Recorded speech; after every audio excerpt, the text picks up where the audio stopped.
자, 지금 녹음되고 있는 거지? 녹음되고 있는 거지? 예. 10초, 11초 맞네. 녹화. 들어가 보자. 먼저, 오늘 하는 게 2019년 4월 고3 전국 모의고사 요겁니다. 5회. 자, 그러면 1번의 정답 3번, 2번의 정답 5번, 3번의 정답 3번. 오케이. 그 다음에 4번의 정답 5번, 5번의 정답 5번, 6번의 정답 3번, 7번에 3. 오케이. 그 다음에 8번에 4, 9번에 4, 10번에 5. 오케이. 자, 그러면 지금부터 16번부터 20번 독서 시작해 주십시오. 그 문제네.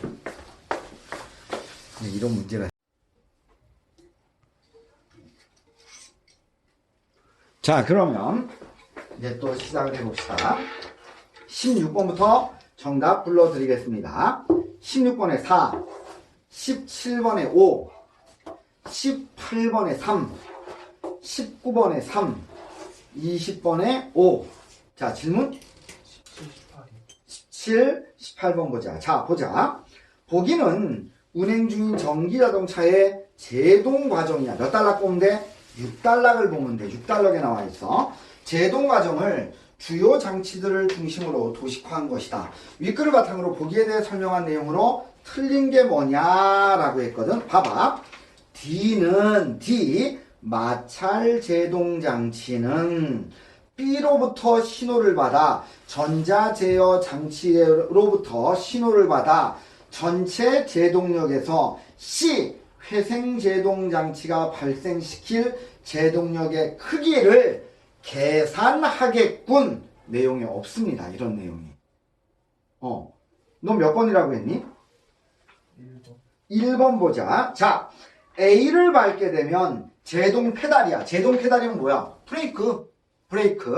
브레이크를 밟게 되면 이게 어디에 있느냐? 6단락이 첫 번째 줄에 있어. 운전자가 6단락 바로 위에 있는 거. 운전자가 제동 페달을 밟으면 우선 페달에 있는 센서가 페달을 밟는 압력의 정도를 인식하여 전자제어 장치로 전기적인 신호를 보낸다. 이게 A에 해당되는 거야. A를 밟게 되면 전기의 에너지로 돌아가던 회전자는 운동 에너지에 의해 돌아가게 되겠군. 그랬거든. 자, 봐봐. 이거 어디에 있냐면,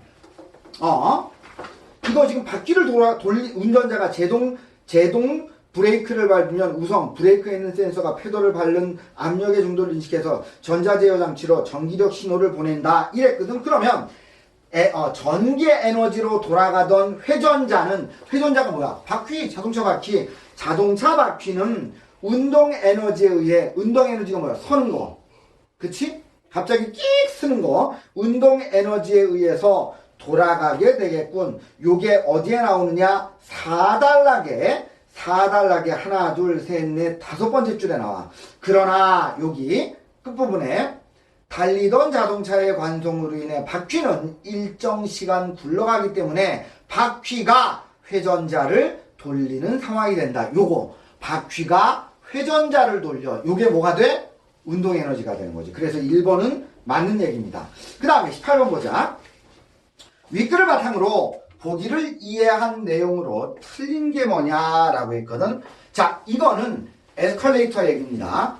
회생 제동 장치가 설치되어 있는 승강기의 구조는 일반적으로 그림과 같다. 이때 승강기의 전동기와 전기 자동차의 전동기는 기본적인 구도와 작동 원리가 동일하다. 탑승카를 올려보내야 할 경우에 A. 탑승카의 무게가 균형추의 무게보다 가볍다면 균형추에 작동하는 중력에 의해서 전동기에 연결된 회전축이 회전하게 된다. 왜?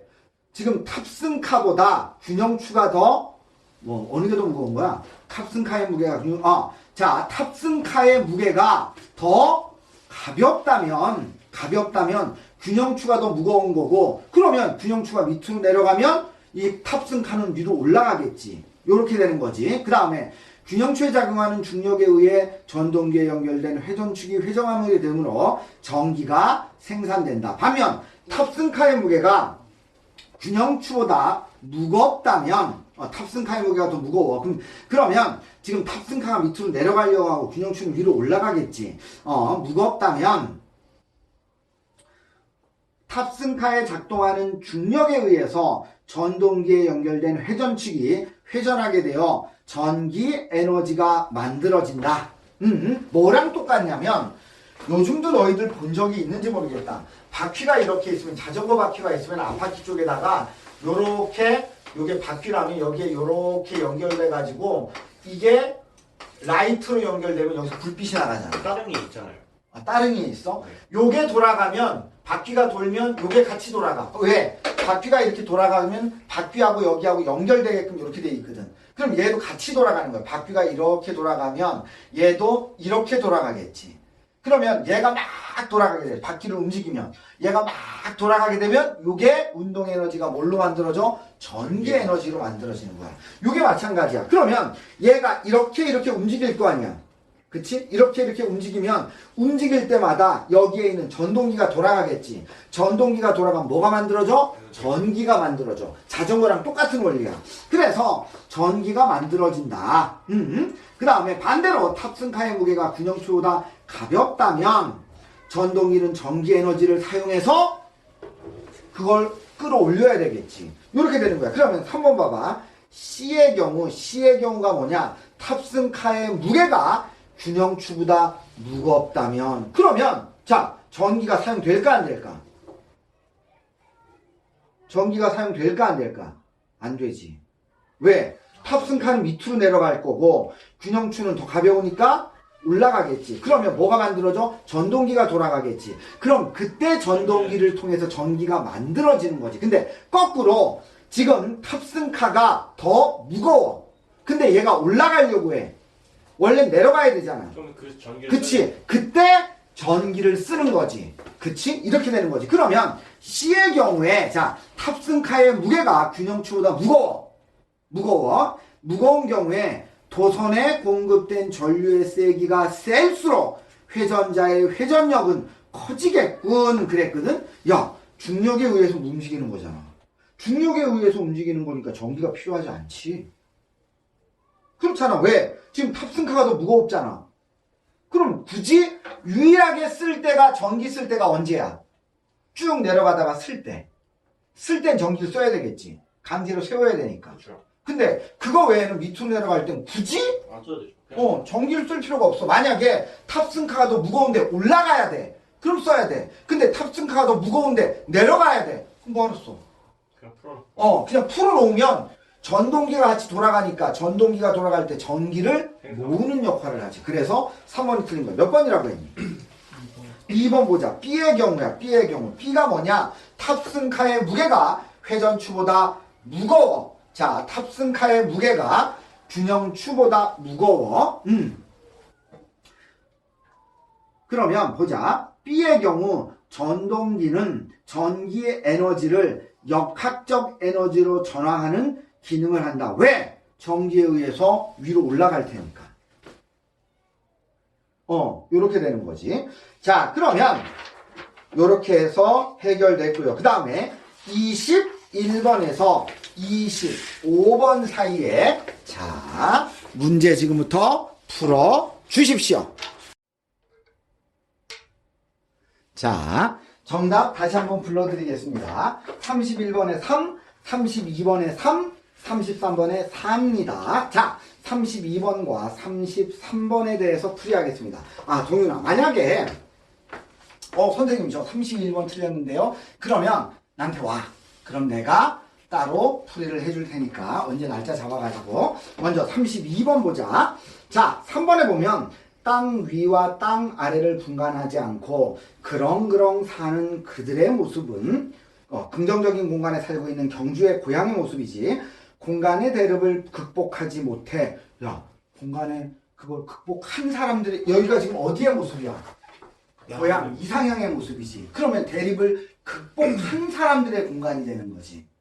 그치? 근데 얘는 여기서 뭐라 그랬느냐? 극복하지 못했다라고 했어. 극복하지 못한 건 이쪽 사람들의 모습이지. 근데 지금 여기는 경주의 사람들의 삶의 모습이니까 극복을 한 거겠지. 아니면 아예 대립 자체가 없거나. 그러니까 정답은 3번이 틀린 거지. 아니, 3번이 되는 거지. 몇 번이라고 했니?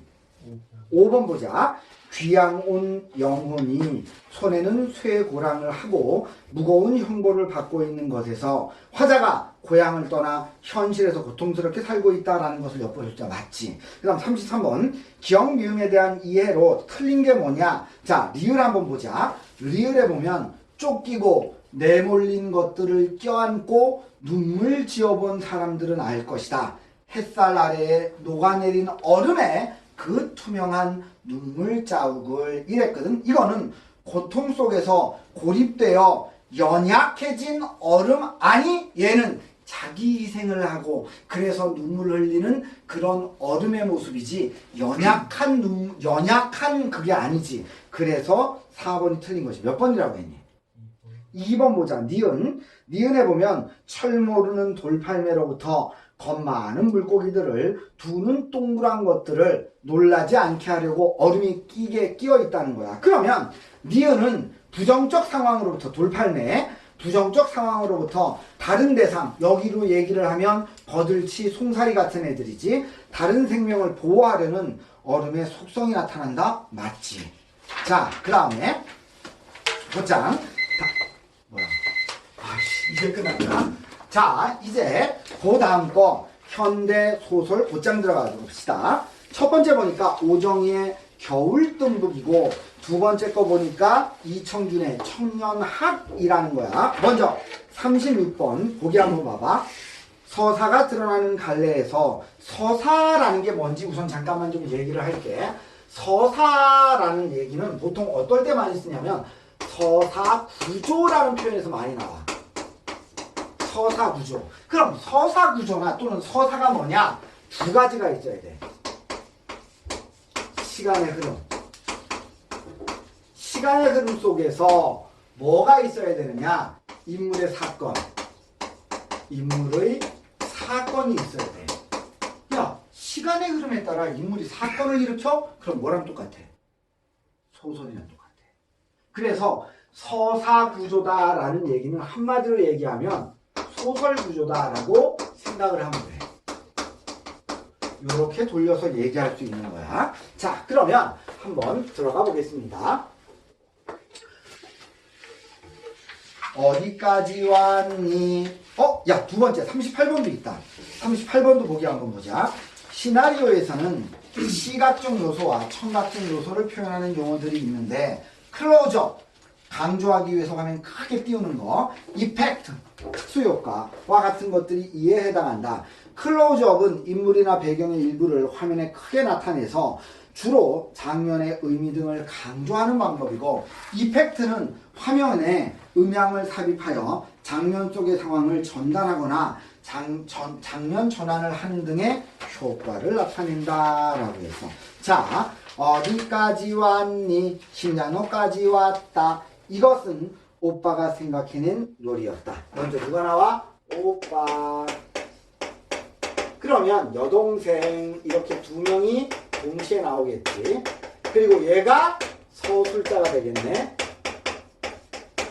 서술자. 이것은 오빠가 생각해낸 놀이였다. 집을 향해 부지런히 걸음을 재촉하고 있을 어머니의 모습을 따라 고개를 넘고 개울을 건너고 신장로길을 따라 제울제울 걷는 동안에 배고픔과 어쩌면 어머니가 아주 우리를 버리고 달아나 버릴지도 모른다는 걱정을 잊을 수 있어서 우리는 거의 매일 저녁에 이런 문담놀이를 했다 그랬어. 자, 이 두 사람은 자, 두 가지 때문이야. 배고픔 그리고 엄마가 우리를 버리면 어떡하지? 라는 걱정. 이 두 가지 때문에 얘네들은 이런 놀이를 하고 있었던 거야. 이렇게 정리를 할 수가 있겠고, 그 다음에 어디까지 왔니? 다 왔다. 그러면 우리는 담장에서 뛰어내려 어슬어슬한 땅거미 속에 솟아오르듯 나타나는 어머니를 향해 뛰는 것이 놀이의 끝이었다. 때로 우리가 한 번도 가본 적이 없는 먼 낯선 곳으로부터 집까지 쉬엄쉬엄 다리를 쉬기도 하며 떡도 사먹고 한껏 늦장을 부리며 수십 차례 왕래를 하고도 어머니는 돌아오지 않고 오빠는 개울에 빠졌다거나 산구비에서 호랑이에게 물려갔다는 대답으로 내 울음을 터뜨리게 하고는 했었다. 이런 놀이도 했었다라는 거야. 그러면 내가 지금 내 얘기를 하고 있으니까 시점은 어떻게 돼? 1인칭 주인공 시점이지. 1인칭 주인공 시점. 내가 내 얘기하고 있으니까. 자, 그 다음에 땅거미는 제법 짙어져서, 땅거미가 뭐냐? 어둠입니다. 어둠. 이거 진짜 거미 스파이더 얘기하는 거 아니야. 땅거미는 제법 짙어져서 동구 밖의 신장로가 널어놓은 광목천처럼 희게 떠올랐다. 어디까지 왔니? 어디까지 왔니? 내가 짜증스럽게 잇따라 퇴근을 해도 오빠는 정자나무까지 왔다. 누가? 엄마가. 는 대답을 잊은 듯 숨을 죽이고 눈을 크게 떴다. 중략이야. 사실 그때의 일은 빛바랜 천연색 사진처럼 대단히 암시적이고 몽상적인 분위기로 남아있다. 대개 어린 시절의 기억이 그러하듯 실제로 있었던 일인지 아니면 한갓 공상이었는지 분명치 않았다. 그런대로 그날 저녁을 생각하면 지금까지도 이상하게 마음이 쓸쓸함과 정다움으로 호젓하게 젖어들곤 했다. 오빠는 참 많은 것들을 알고 있었다. 죽은 풍뎅이를 땀에 묻고 7밤이 지나면 나비가 된다고 했고, 또 꽃씨를 먹고 햇볕이 나와 앉아있으면 뱃속에서 꽃나무가 자란다고 했다. 이건 이제 아이들의 순수한 상상력이네. 미역다발이나 김 따위를 잔뜩 이고 행상을 나간 어머니가 엄마는 행상 나갔구나. 엄마가 나오네. 엄마는 행상인이야.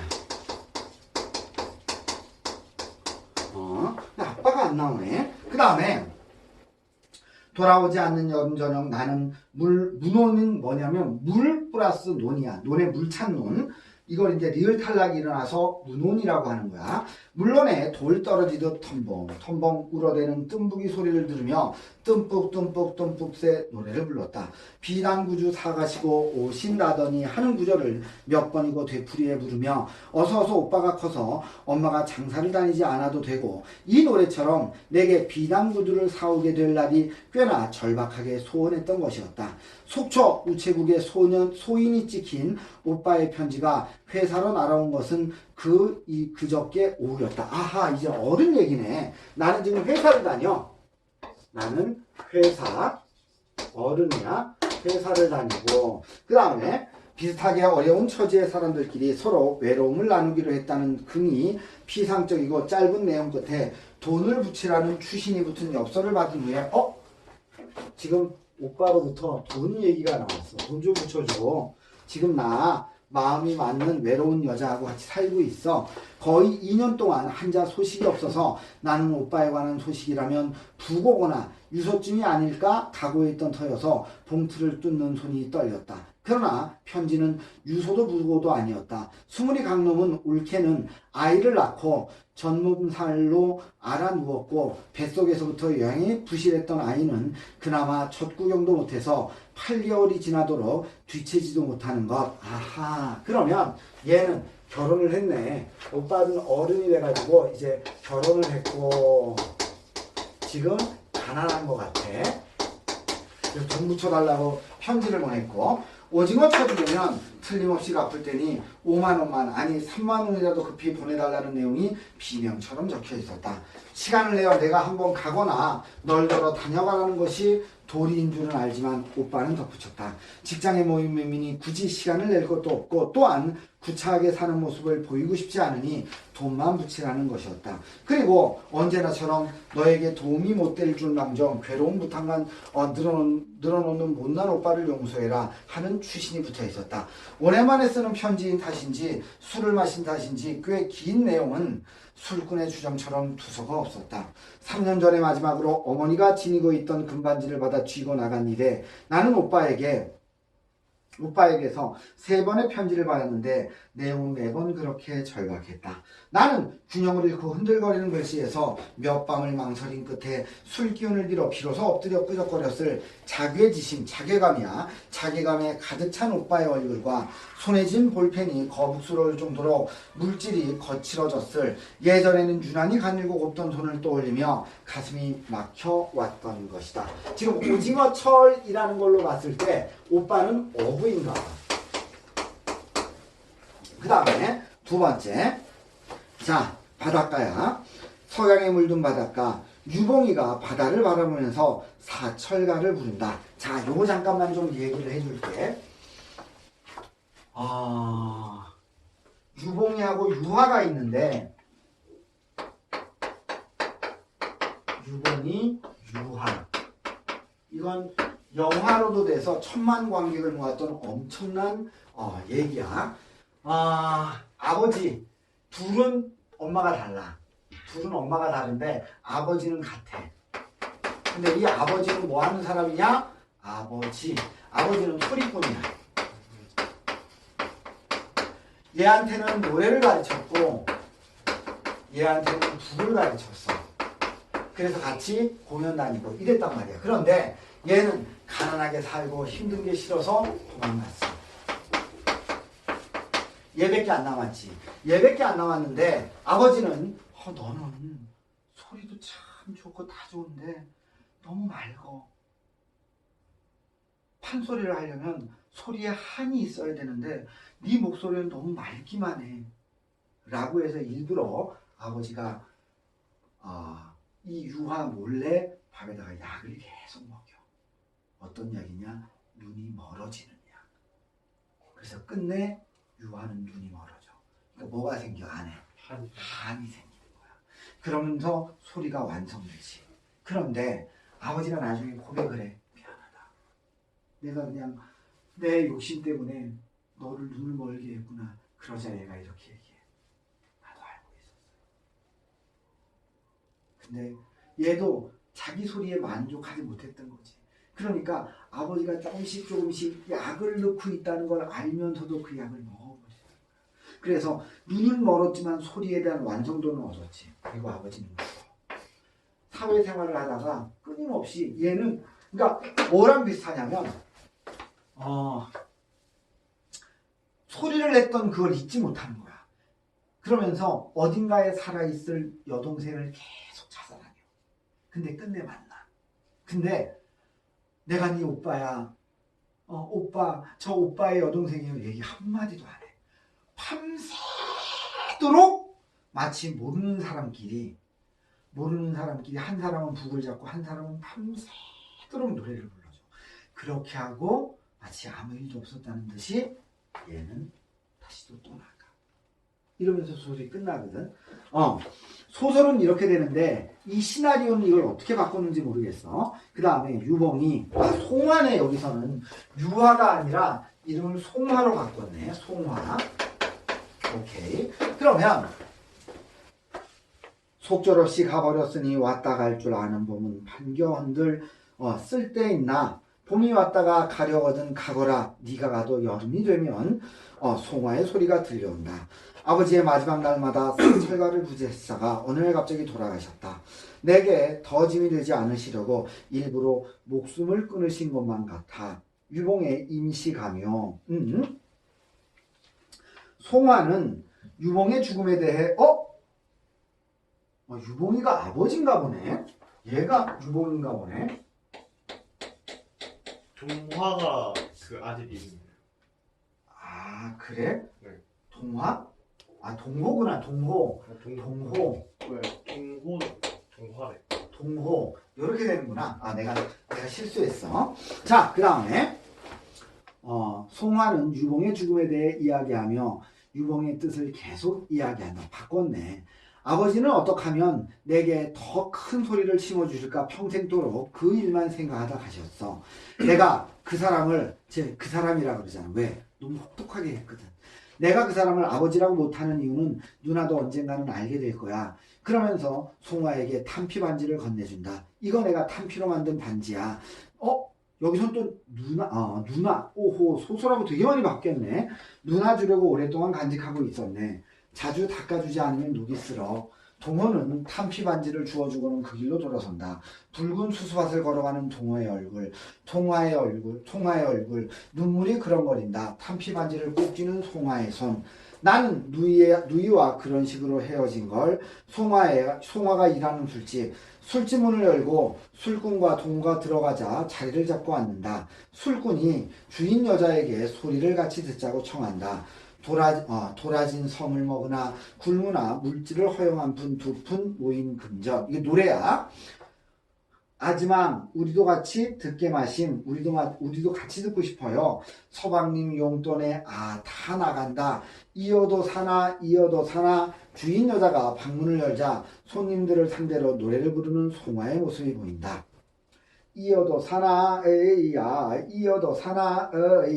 연행저된 어딜 가나. 송화의 집으로 가는 밤길. 발길을 동호와 송화가 나란히 걸어간다. 밤길을 걸으며 동호와 송화가 이야기를 나눈다. 밤길에 익숙치 않은 동호가 턱에 걸려 넘어질 뻔한다. 너 여기는 어떻게 알고 가냐? 알고 오기는 누나 어렸을 때 제법 뱃사람들한테 얻어왔다는 말이 생각나서 조심해라. 여기 와서 일주일 동안이나 찾아 헤맸네. 송화가 사는 집 앞에 당도한 두 사람. 불이 켜져 있는 집 안으로 들어간다. 내가 사는 집이다. 불이 켜져 있네. 장님이 무슨 밤낮이 있건 마냥 사람 사는 집 표시로 늘 켜두고 지내. 무당이 살던 집인데 내가 새 들어 살아. 들어가자. 송화는 부엌으로 들어가고 동호는 부엌으로나 문 옆에 앉아 동호에게 줄 라면을 끓이기 위해 준비하는 송화를 지켜본다. 서로의 안부를 묻는 두 사람. 라디오 프로그램 소리. 판소리는 아주 작파를 해서 안 해? 누나가 이어도 타령이 뭐야? 이어도가 정말 있으면 그 섬으로나 들어갈까 하고 왔는데 그 소리로 이렇게 연명을 하고 있네. 얘는 잘 자라냐? 많이 컸어. 전설 따라네. 나 그거 안 빼고 들어. 송화의 이제 전설 따라 라디오 프로그램이야. 송화의 단정한 책상 위에 라디오와 전자판이 보인다. 책상 클로즈업. 라면 냄비에 달걀을 깨서 넣는 송화의 능숙한 손. 동호가 송화에게 상을 받아 방 안으로 들어간다. 라면을 먹이려다가 송화의 손가락에 끼어져 있는 탄피 반지를 슬쩍 본다. 반지가 옛날 그대로네. 닦지 않으면 녹슨다고 네가 그랬잖아. 송화는 탄피 반지를 만지작거린다. 라면을 맛있게 먹던 동호가 송화를 올려다본다. 송화는 동호의 시선을 느끼고 수줍은 듯 고개를 떨군다. 치맛자락으로 버선발을 가리는 송화의 손. 다 먹은 상을 물리면서 동호는 중동 이야기를 꺼낸다. 나 중동 가려고 사망에다가 술어놓는 공사판에 거긴 왜? 돈 벌려고. 돈은 벌어서 어디 쓰게. 누나만 편히 소유 공부나 할 수 있는 집 한 칸 지으려고. 나도 누나 때문에 점자 공부 좀 했네. 누나 심심할까봐 라디오 연속 테이프도 모아놓고. 누나한테 동호의 말을 잃으며 송화는 눈물 짓는다. 자, 읽어줄 재미난 책 구한다고 소설도 꽤 많이 읽었네. 줄을 먹던 동호 눈물을 흘리는 송화를 올려다본다 라고 해서 내용은 별거 없습니다. 자, 문제 하나 둘 셋 넷 5개가 있습니다. 그러니까 한 1분 정도를 드리겠습니다. 스타트.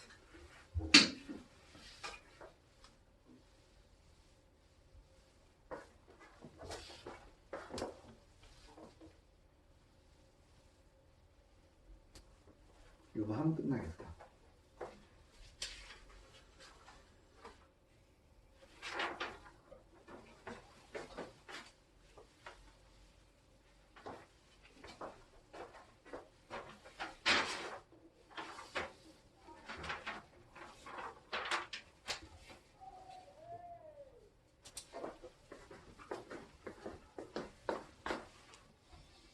아유.